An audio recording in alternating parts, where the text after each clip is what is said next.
Hello everybody, welcome back to the Inner Sanctum YouTube channel. I'm your host, Ari Stamatakos, and today, as you can tell by the title and the thumbnail, we'll be covering on Graham Arnold's latest contract extension to stay as the boss of the Socceroos, the Australian men's national team, up until the end of the 2026 FIFA World Cup. So, without further ado, let's get into it. So let's kick this video off by touching on the actual specifics of the deal. Now, as it's been announced and has been mentioned in the intro, this Graham Arnold has signed a 4-year deal, which is starting on the 1st of February. So this will take him all the way up until the end of the 2026 FIFA World Cup. Essentially, he will be the first Australian manager to coach two consecutive FIFA World Cups for Australia, should he, of course, fulfill the length of his contract. And of course, throughout this, he will be seeing us through the next Asian Cup campaign as well. Now, when we take a look at this, I think it's fair that we take a look at the background almost and give some context behind this decision. Look at some of the results that Graham Arnold has had as Socceroos coach in both his current stint, which has obviously been extended, and his stint previously. Now, in his stint back in 2007, he saw Australia go through the 2007 Asian Cup, in which they finished second in the group with 4 points. Within that, they lost to Iraq, and they got knocked out to the quarterfinals by Japan. This, of course, was Australia's first appearance at the Asian Cup after moving over to the Asian Federation back in 2004, I believe it was, around about that time.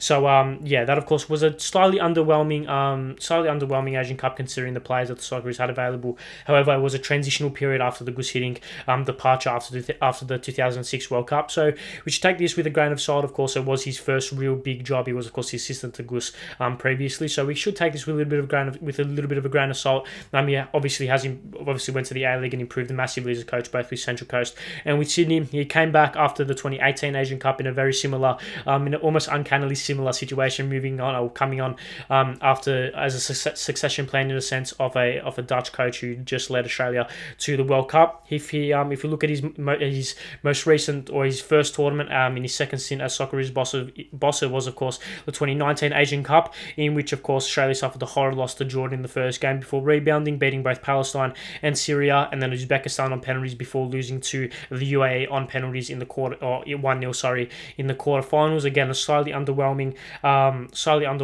kind of way of playing, a slightly underwhelming tournament, especially coming off the back of winning it 4 years prior. The World Cup qualifiers, once again, Australia, as expected, breezed through the early stages of qualifying against some of the lesser nations. However, in the last stage of qualifying, we all know they finished third in the group with pretty poor football throughout. Of course, beating the UAE and then Peru to move on to the World Cup, where it was Australian football's kind of crowning moment, the best kind of tournament Australian football has potentially ever seen, obviously rivaled with the 2015 Asian Cup. Australia lost first game to France, but they rebounded to beat Tunisia and Denmark to go through. The second ever time the Socceroos have advanced from the group stages of the FIFA World Cup, and of course lost heartbreakingly 2-1 to Argentina, in which the game really could have gone either way. And considering Argentina were the eventual winners, it was a pretty good result in the grand scheme of things. So when we look at the results, of course, it has been fluctuating. When you look at both Asian Cups, both pretty underwhelming Asian Cups, and considering that is the next tournament that Graham Arnold will be coaching this national side, will be interesting to see whether or not he can get it right on his third time.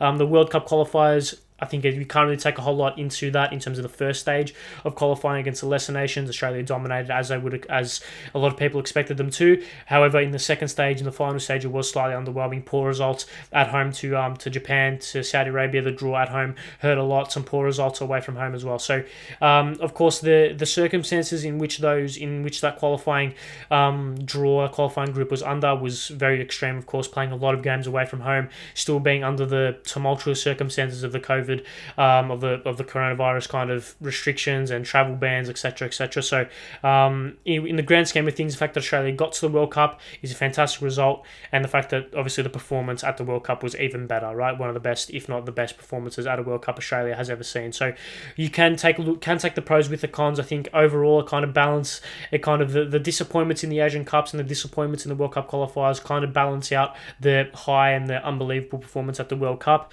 When we take a look at, of course, he will be going through the next Asian Cup, whenever that may be, and then, of course, the 2026 FIFA World Cup as well. Now, when we take a look at this, there's a few different avenues where you can go through. Now, when we look at Graham Arnold and who he is as a coach and how he's been able to connect with his Socceroos team. I feel like that's a massive part in looking at whether or not the decision to keep him on for 4 more years was accurate, because international management is far, far different to club management. When you're at a club, you're with the players 24/7 for the best part of 40 odd weeks a year. You're training with them every day. You're around them.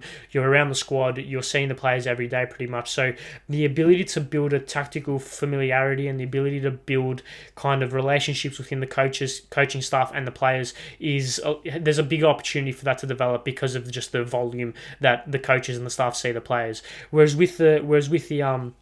With the international management, of course, it is very, very few and far between how often coaches and staff see the players. I mean, Graham Arnold really only has to go off what his players are doing at club level to determine what tactics he wants to play, what players he wants to play within when the international break comes around and when he has qualifiers, when he has Asian Cups or when he has friendly games. So the ability for Graham Arnold to connect with a team as he has in such a short amount of time, I think, is a very, very good positive for the Socceroos. Now, when we take a look at the Socceroos and who they are in terms of the squad, in comparison to the rest of the world, it's obviously a far lesser nation to pretty much the majority of Europe, the majority of South America as well, and in comparison to the majority of Asia as well. Of course, Australia were the fifth best qualifiers out of Asia, going through the playoffs, beating the UAE, of course. So the ability for Graham Arnold to connect and to have that brilliant man management ability, I should say, is a very, very good asset to have, because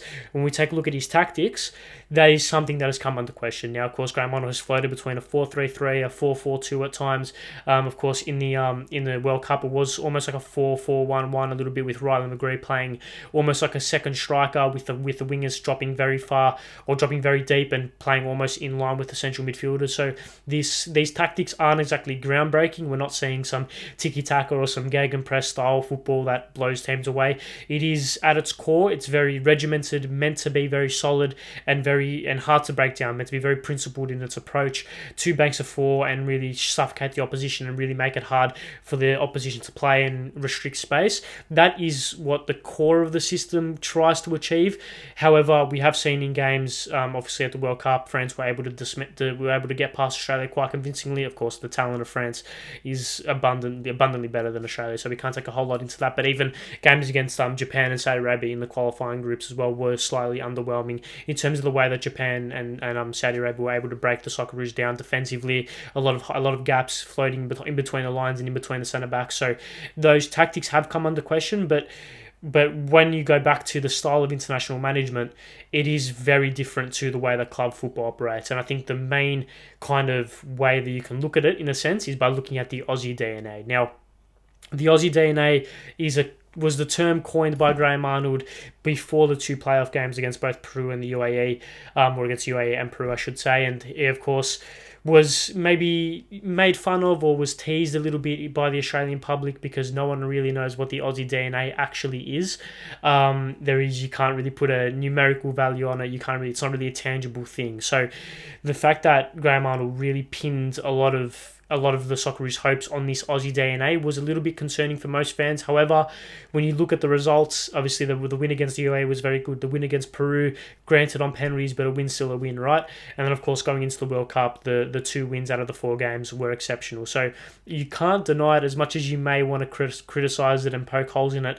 The Aussie DNA, whatever that may be, worked. So you can't really knock it that much. And when you look at it in terms of how it translated to the team, this goes back to the connection that Graham Arnold has with the Socceroos players. There is obviously a bond, a very clear bond between the coaching staff and between this crop of players that I assume would only have been strengthened by the success of the World Cup. They've gone through a lot of adversity together, obviously doing a lot of away trips for the World Cup qualifiers, having a lot of games played away from home. The bonding and the experiences that the staff and the players, or this crop of players, have experienced together may be something that is maybe some of those untangible or intangible things that are worth so much more than actual tactics or anything on the pitch. It may be more nuanced than that, it may be less nuanced than that, no one really knows, but it's undeniable that despite the tactics and despite the on-field performances in terms of the way that Australia play football might not be at the level where the majority of the public and some of the media want it to be, it's undeniable that the bond and the connection that Graham Arnold and the coaching staff have with the players is arguably the best that we've seen in the Socceroos shirt. So you take the good with the bad, you take the pros with the cons, and I think overall the ability for Graham Arnold to get the best out of the squad, while it may not be the best tactically, I think man management wise, it's arguably one of the best in terms of the options that Australia have. And I think that moves on to the next point about what potential options did the Socceroos or did the FA have to almost have as a succession plan for Graham Arnold. Now, of course, Thomas Tuchel has been floated around, has been spotted in Australia. I mean, I doubt that would ever happen, but of course, Marcelo Bielsa is a man that has been floated around here and there. He, of course, was very public about potentially wanting to coach the Socceroos back in the day. And then you have obviously managers who are floating in and around Europe. Of course, the Saudi Arabia manager who took them very far, or didn't take them very far, but took them to a pretty good performances at the World Cup, and obviously bested Australia in the World Cup qualifiers. He was a man that was floated around as a potential successor. But overall, I think when you look at the risk factor and when you look at the safeness of Graham Arnold and the risk factor, it kind of balances out to be a 50-50 decision in my personal opinion. Now, when we take a look at something else that Graham Arnold has, that other potential managers don't have is I think people underestimate the factor and the influence and the positivity in a sense that having an Australian coach coaching the Australian men's national team has. Now, this may come from a lot of maybe some biases, inherent biases. However, when you look at the proof in the pudding that across both Copa America, the European Championships, and the World Cup, only 3 managers who haven't coached their native country have won those tournaments across the history of football, right? Only 3 managers in the history of both in the history of the Copa America, European Championships, and the World Cup have won the tournament without coaching their native country. Now, I think this does have a pretty big influence and a pretty big part in the decision to keep Graham Arnold. While of course I don't think Australia are going to be winning the World Cup as anytime soon as much as we want him to, and of course the European Championships and the Copa America, different competitions. But of course, when you look at when Australia won the Asian Cup, it was under Ange Postecoglou, another Australian coach. So the formula is there to have an Australian coach or to have a coach from your from your nation of birth, in a sense, coaching the national team or the country's national team. I just feel like it works personally. Anyway, let me know your thoughts in the comments below, whether or not this is a myth or it's just a big coincidence, or whether you agree with the correlation that the data provides. Obviously, now. There's something also that I wanted to speak about when touching on Graham Arnold. And Graham Arnold went on the Straight Talk podcast on YouTube. Go check it out if you can. But prior to the World Cup, and a quote that I found very interesting from that was that when referencing the group that Australia had, of course, France, Tunisia, and Denmark, he used this term. He said, "Some people may call it the group of death. I call it the group of dreams." Now, that quote in itself may not mean like a lot, but I think this is a very good insight into the outlook that Graham Arnold has, especially with the Socceroos team and pretty much in his coaching philosophy, in a sense. It's obvious that he looks at games as opportunities. He looks at games, he looks at plays, he looks at tactics, he looks at anything that he may come across as an opportunity rather than a threat. He has a positive outlook on the squad and the opportunities that present themselves, while his tactics may not be overly positive, and while his ability to play football isn't overly positive. Like I said, we're not playing tiki-taka, gegenpress style of football. It is more regimented.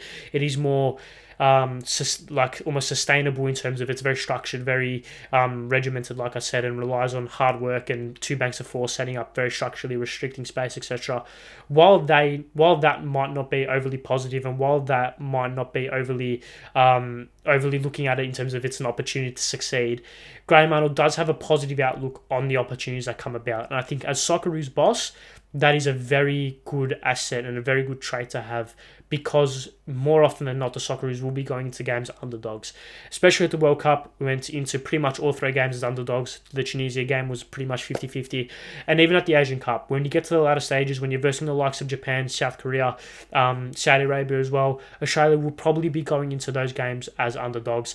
Despite going into games, I mean, if you look at the last Asian Cup, Palestine, Syria and Jordan, if the Socceroos had the same group come the next Asian Cup, you would expect them to be favourites in all 3 of those games. So it is, you do take the pros with the cons, you do take the good with the bad, and you do take the potential positives with the potential negatives. Now, when we take a look at expectations for Graham Arnold, of course, when we're looking at it from a purely national senior team perspective, who will be coaching the Asian Cup and the 2026 FIFA World Cup. Now, obviously, Graham Arnold has implemented a lot of youth within this squad. Of course, Garang Kwal is the main kind of poster boy for Graham Arnold implementing a bit of youth.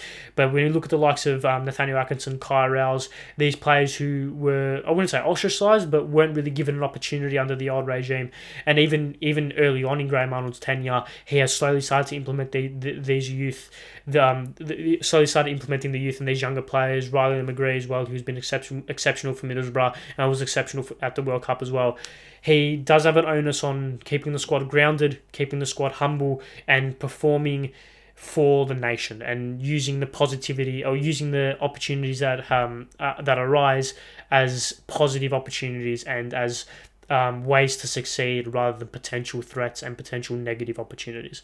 That translates into the expectations that Graham Arnold will have for both the Asian Cup and the World Cup. Now, of course, the last Asian Cup was very underwhelming. The Asian Cup previous to that was, of course, very successful, won it on home soil. And the 2 Asian Cups before that, obviously 2011 and 2007, can you really take anything out of it? Of course, the 2007 Asian Cup was coached under Graham Arnold, was slightly disappointing. 2011 was that heartbreaking loss to Japan. I'm 99% sure it was Japan. Correct me if I'm wrong, of course. But yeah. So when we look at the Asian Cup, it's hard. It's very tricky to kind of analyze, because expectations should be the group at an absolute minimum, round of 16 at an absolute minimum. Quarterfinals, semi-finals, this is where you get into a little bit of hot water when you take a look at expectations. I think it would be very disingenuous to assume that Australia should go in and win the Asian Cup. I wouldn't say comfortably, but should go in and win it well. When you look at the sides like Japan, Saudi Arabia, South Korea, even Qatar, who won the last Asian Cup, the UAE, of course, beat us in the last Asian Cup as well. These are very good sides who are very accustomed to playing in the Middle Eastern, more traditional Asian conditions. Of course, Australia, we all know the difficulty that Australia does have in going away to the Middle East, to the likes of Iran, to the likes of Saudi Arabia, to the likes of Iraq, Oman, these countries. Australia do struggle. So depending on where the World Cup is hosted, apparently it might be in Qatar, don't quote me on that. If it is, of course, Australia do have a very good history playing in Qatar, but I think having a good showing at the tournament, for me personally, that is a semi-final at minimum. Let me know your thoughts in the comments below about where Australia should go or how far Australia should go at the Asian Cup. To me, semi-final at minimum. However, if Australia do get a tough draw, drawing Japan in the round of 16, or even someone like South Korea, Saudi Arabia, it could be tricky. It could be very tricky. And we'll take a look at 4 years from now, 2026 World Cup. I mean, it's 4 years away. We can't really put a whole lot of expectations on that because we don't know what the squad will be looking like in 4 years' time. Of course, it was a very young squad that went to Qatar. The likes of Garang Kwal should be the number one player in that squad. However, the likes of Craig Goodwin probably won't be there. Matt Leckie probably won't be there. Jamie McLaren maybe won't be there. Aaron Moy probably won't be there. Matt Ryan probably won't be there. So there is that core of the squad that won't be there in the USA, Mexico and Canada. However, there is this young breed of players like Atkinsons, like your Rouse, your Souters, your Qualls, your McGrees, even players who haven't had a cap yet, your Irakundas from Adelaide, your Yordi Bosses from Melbourne City. Those players should come into the gaps that have been left by the more experienced players. So, 2026 World Cup. Qualification should be relatively simple considering the fact that Asia now has, I think, 2.5 or maybe 3.5 more qualification spots. So that's 3 automatic qualification spots and then a potential for a playoff spot. Like Australia qualified for the Qatar World Cup. So qualifying should be the absolute minimum. That shouldn't be an issue. Depending on whether it's a 3-team or a 4-team group, I think at least the round of 16/64, whatever it may be, depending on how the 2026 World Cup looks, getting out of the group stage should be a minimum, and potentially reaching the second round of the knockout stages should be where the Socceroos should be where the Socceroos are aiming for. If you want to progress as a nation, if you want to progress your national team, you need to look at your last performance and level that and go above that. So, of course, the last performance was a round of 16 appearance, a quarterfinal or a round of 16 appearance, depending on how the 2026 World Cup pans out and how it's structured. That, to me, should be the expectation. But let me know your thoughts in the comments below. Let me know your thoughts on the extension, whether or not you think it was deserved, whether or not you think it wasn't deserved, who you think potentially should have replaced Graham Arnold, and your expectations for both the Asian Cup and the World Cup. And some players you would like to see implemented in the squad for the Asian Cup and for the World Cup in 4 years' time. Yeah, let me know your thoughts in the comment section below. Make sure you subscribe to the Inner Sanctum YouTube channel, like the video. See you guys next time, and goodbye.